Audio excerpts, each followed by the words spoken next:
আসসালামু আলাইকুম সবাইকে। কি অবস্থা সবার? আশা করছি সবাই অনেক ভালো আছেন। আল্লাহর রহমতে আমি অনেক ভালো আছি। আজকে আমি চলে যাচ্ছি আমার বাবার বাড়িতে, তাও আবার আমার ছোট ভাইয়ের সাথে। আর বাবার বাড়িতে যাওয়ার কথা শুনলে তো মনটা এমনিতে অনেক ভালো হয়ে যায়। আর আমাদের কালিয়াকৈর থেকে ধামরাই যাওয়ার পথে এই ট্রেনের রাস্তাটা পড়ে। আর আমার কাছে কেন জানি না ট্রেন দেখতে অনেক বেশি ভালো লাগে। আর আমার কেন জানি না যাওয়া আসার পথে জ্যাম হলে অনেক বেশি বিরক্ত লাগে।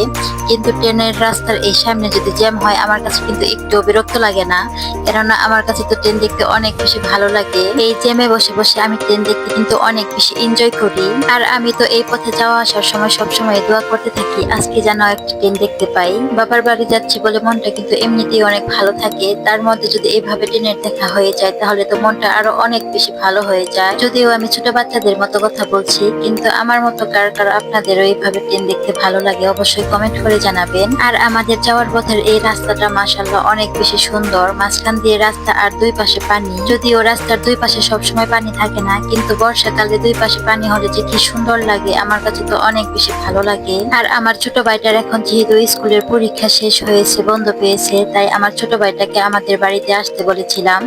সে তো কালকে এসেছিল, আর আজকে আমি তাকে নিয়ে আবারও চলে যাচ্ছি আমার বাবার বাড়িতে। আর এইদিকে আমার দুই ছেলের অবস্থা দেখুন, তাদের দুজনের চোখই তো একদম ছোট ছোট হয়ে গেছে। তারা তো রাস্তায় চলাচল করলে একদম ঘুমিয়ে পড়ে। আর আমার দুই ছেলে তো খুব অল্প সময়ের ভিতরে ঘুমিয়ে পড়বে, আর আমরা শুধু জেগে থাকবো। আর আমার বড় ছেলে তো অনেক বেশি খুশি, কেননা সে তার নানুর কাছে যাবে। তার তো নানুর বাড়ি যেতে অনেক বেশি ভালো লাগে।